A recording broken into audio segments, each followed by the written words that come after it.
Les frères Lebrun se sont affrontés dans une finale de malade. Au tournoi de Muscat, le 15 de France s'impose non dans la facilité face à l'Australie.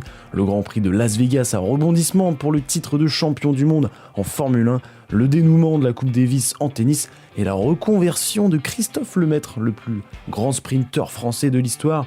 Le sport était palpitant cette semaine et pas forcément dans les sports majeurs et c'est ça qui nous fait vibrer. Alors comme d'habitude, on va revenir sur les performances de nos athlètes français de la semaine qui vient de se terminer.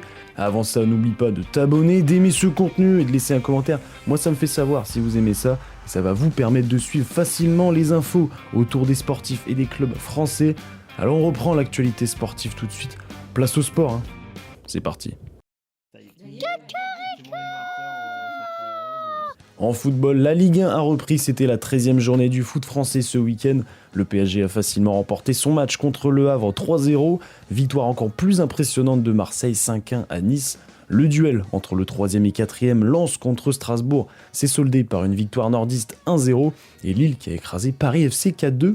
Ou encore Rennes qui a mis une petite piquette à Monaco 4-1. Alors au classement, Paris est premier avec 30 points. Marseille et Lens sont à 28 points. Le top 3 est à l'avance de toute façon sur le reste puisque Lille est 4e avec 23 points. Donc 5 points d'écart. Et Strasbourg 22 points. Et Rennes qui complète le top 6 avec 21 points. En bas de tableau, c'est Auxerre qui est bon dernier avec 8 points. C'est pas très beau à voir. Info pêle-mêle en football dans les autres championnats européens. Michael Olise a inscrit un doublé dans la victoire du Bayern 6-2 contre Fribourg. Il en est à 6 buts cette année. Matteo Guendouzi a marqué avec la Lazio dans leur victoire 2-0 à Lecce. Et Kylian Mbappé a réalisé une passe D dans le nul du Real Madrid de partout à Elche. Encore un bon match du numéro 9 mais dans un match compliqué collectivement.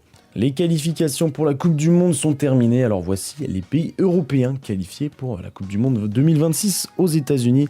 Il y a l'Allemagne, la Suisse, l'Écosse, la France, l'Espagne, le Portugal, Pays-Bas, Autriche, la Norvège, la Belgique, l'Angleterre et la Croatie. Et on connaît les affiches pour les barrages. Donc toutes les équipes qui ont terminé deuxième de leur groupe, ils vont devoir gagner 2 matchs de plus pour se qualifier pour la Coupe du Monde. Alors voici les rencontres en élimination directe. Le Pays de Galles contre la Bosnie-Herzégovine, l'Italie contre l'Irlande du Nord, Ukraine-Suède, Pologne-Albanie, Slovaquie-Kosovo, Turquie-Roumanie, République tchèque, Irlande.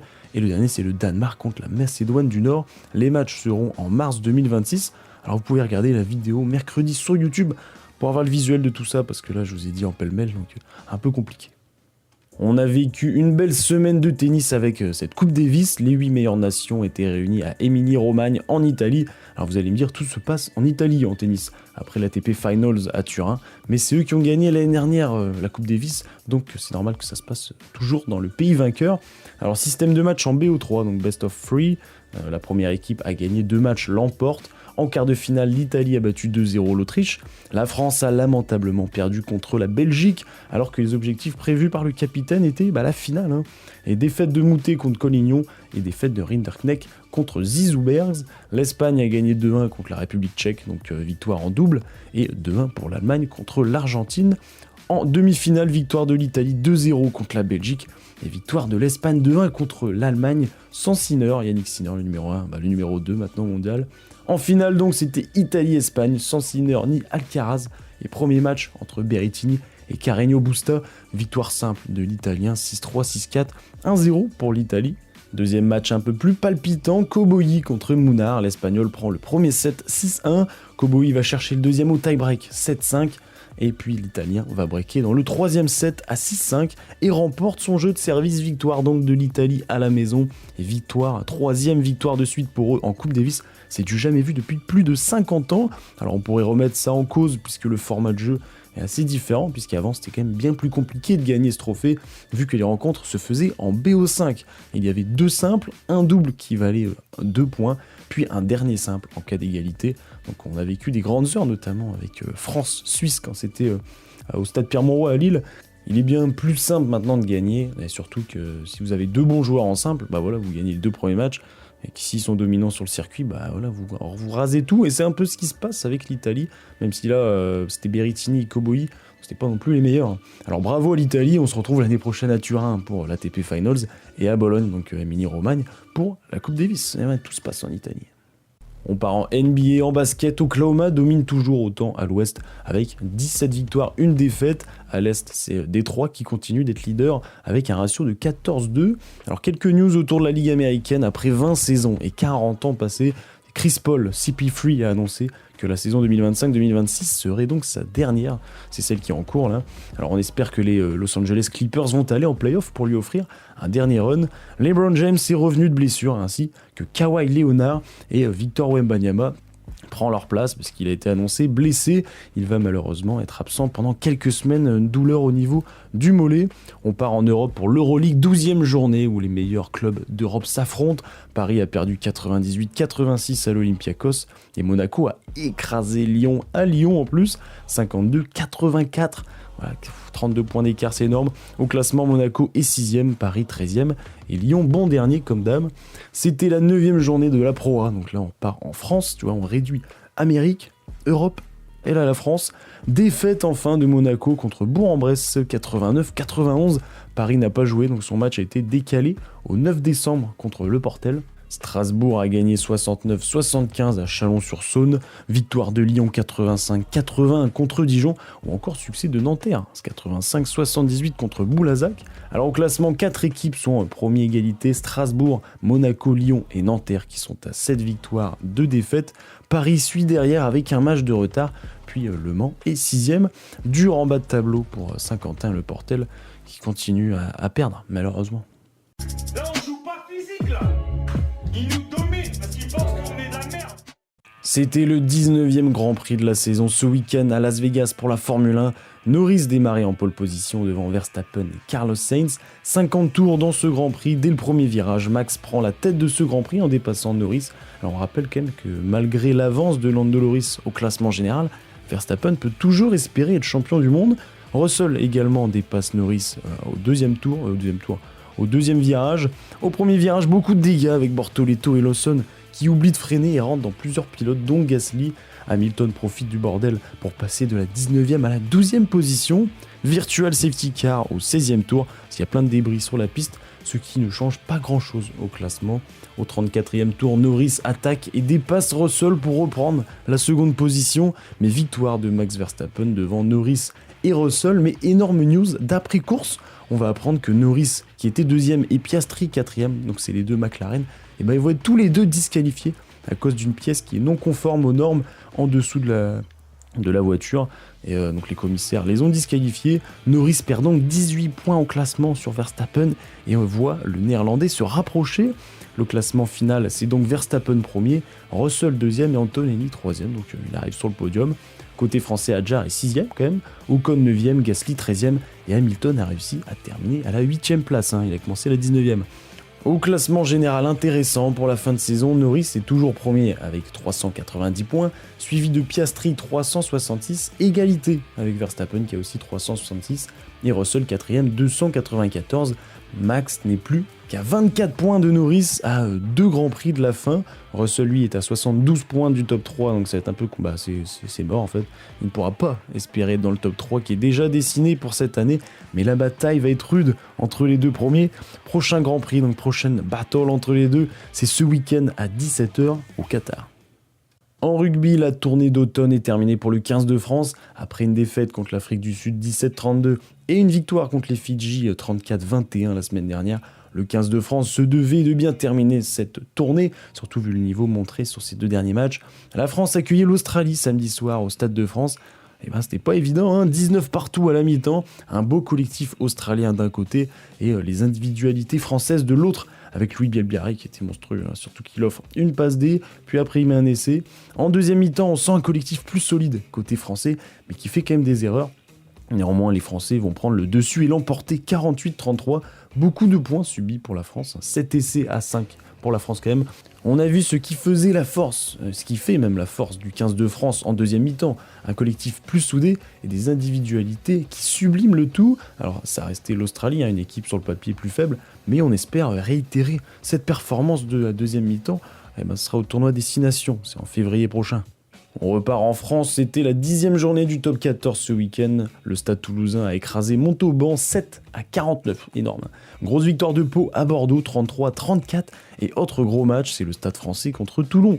3e contre 4e, victoire 51-24 du Stade Français. Alors au classement, Toulouse est premier avec 34 points, Pau est 2e avec 32, le Stade Français est 3e avec 30, Toulon 29, Bordeaux 28 points et La Rochelle complète le top 6 avec 26 points. Quel tournoi nous avons eu, ou plutôt quelle finale au WTT Contender de Muscat à Oman pour le tennis de table, des Français au nombre de 9 pour le départ du tournoi. En quart de finale, Flavien Coton écarte Ionescu 3-1. Alexis Lebrun écrase 3-0 le Taïwanais Lin et Félix Lebrun gagne 3-0 contre le Sud-Coréen Oh. En demi-finale, choc français entre Alexis et Flavien et victoire au bout du bout pour Alexis 3-2 qui rejoint par son frère en finale puisqu'il a gagné très tranquillement lui 3-0 contre Zidorenko. Alors avant de vous spoiler, je vous invite à aller voir le résumé de la finale qui est sur YouTube. Vous tapez Lebrun, Muscat, ce que j'ai mis, et vous trouverez la vidéo, elle dure 16 minutes de RMC Sport, du très très haut niveau de tennis de table. Alors la finale est électrique, puisque finale fraternelle, les premiers joueurs à 4-7 qui l'emportent, et on va voir une nette domination de Félix qui prend les 3 premiers sets, ça fait 3-0, mais c'est là que la magie du ping-pong apparaît, saupoudrée d'une rivalité des frères. Alexis prend le 4e, puis il écarte 3 balles de match dans le 5e set pour gagner 15-13, puis une nouvelle fois, au bout du bout, il prend le 6e set 12-10, donc ça fait 3-3 manche décisive pour partager les frères, et je vous laisse avec les commentateurs de RMC Sport en direct. Et c'est fait. Et il le fait, Félix garde l'avantage face à son frère après une victoire au WTT Champions de Montpellier en 2024. La victoire au dernier championnat de France. Il garde l'avantage. Lui qui a mis tellement de temps à pouvoir le battre en compétition. Ouais, et il le dit, ouais, 3 d'affilée, c'est le compteur. Le joli sourire, les deux frangins. Victoire 4-3 de Félix au bout du bout dans un match dingue. Alors allez voir la finale sur YouTube, je vous le répète, mais c'était incroyable. Alors merci les frérots, quoi. Second poteau, Pavard.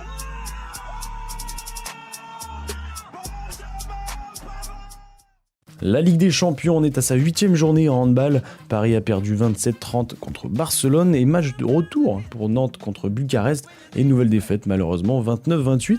Alors Nantes est 4e du groupe A et Paris 5e du groupe B et on part pour la Ligue française en Star League, la 11e journée. Le PSG reste invaincu avec 11 rencontres, victoire 34-31 contre Montpellier, succès de Nantes 34-28 contre Aix-en-Provence et le nul de Limoges 33 partout contre Nîmes. Alors au classement, Paris, invaincu, 22 points. 11, tu gagnes 2 points quand tu gagnes. 11 x 2, 22. Vous êtes bon. Nantes est 2e avec 20 points, donc ils sont aussi invaincus, mais ils ont fait 2 nuls. Et Montpellier est 3e à 17 points. Limoges complète le top 4 avec 16 points. 7e journée pour la Ligue française de volleyball, la Marmara Spike League. Victoire des 5 premiers du classement, décidément, la semaine dernière c'était les 6 premiers. Le haut du classement, il est chaud. Victoire 3-1 de Montpellier à Narbonne.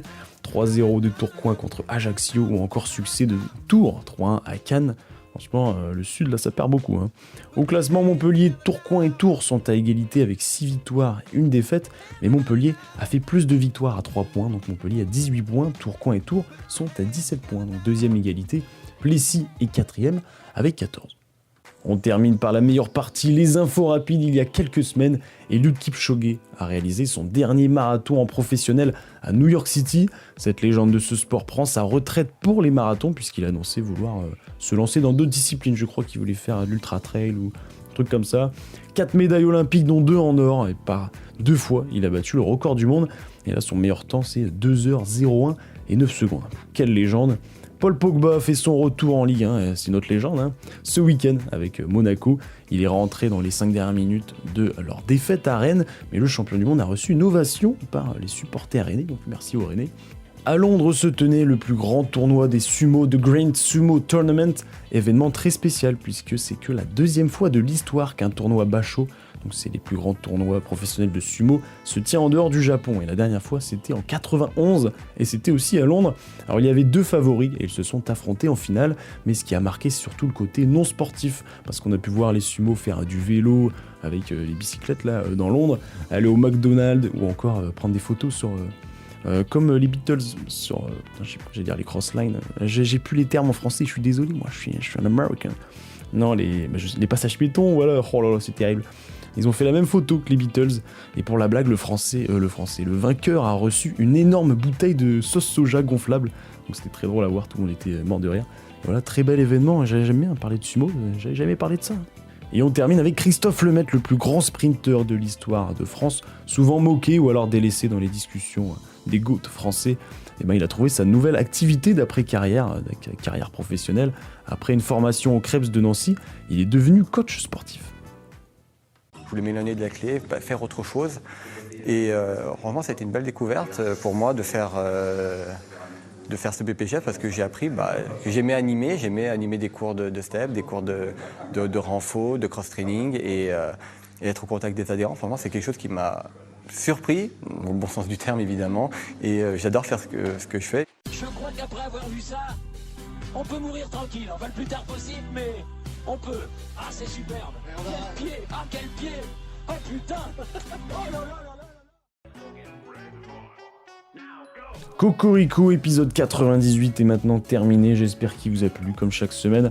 Au programme, il y a le Grand Prix de Formule 1 au Qatar, donc ça sera vendredi, samedi, dimanche, si vous voulez regarder les qualifs et tout ça, les essais libres, mais surtout dimanche 17h, il y a la course, et peut-être Max Verstappen qui peut se rapprocher de la première place de champion du monde, ou alors Lando Norris qui va réussir mentalement à tenir, et il y a aussi la Ligue des Champions qui revient, et l'Europa League cette semaine. Le biathlon va faire son grand retour sur l'équipe 21, voilà, la saison d'hiver revient, et ça sera ce week-end, et après il y a les différents championnats français, le handball, le volley, le rugby, et voilà tout ça, c'est du beau sport. Hein. Alors n'oubliez pas, c'est bien de regarder le sport, mais c'est mieux de praticar el deporte. Ça vous fait du bien à votre corps, il fait un peu froid, je le sais, mais il y a toujours des sports en intérieur que vous pouvez faire. Hein. Et ouais, on a toujours des solutions. Si vous vous plaignez, c'est que vous n'avez pas la motivation, alors trouvez-la quand même. Après, vous pouvez aussi vous abonner, vous commenter, liker. Moi, ça me fait plaisir, hein, ça me fait vraiment plaisir. En tout cas, je vous souhaite une bonne journée, une bonne soirée, une bonne ce que vous voulez, une bonne semaine sportive aussi. À la semaine prochaine. Au revoir. Tu veux dire Cocorico? Oui. Cocorico.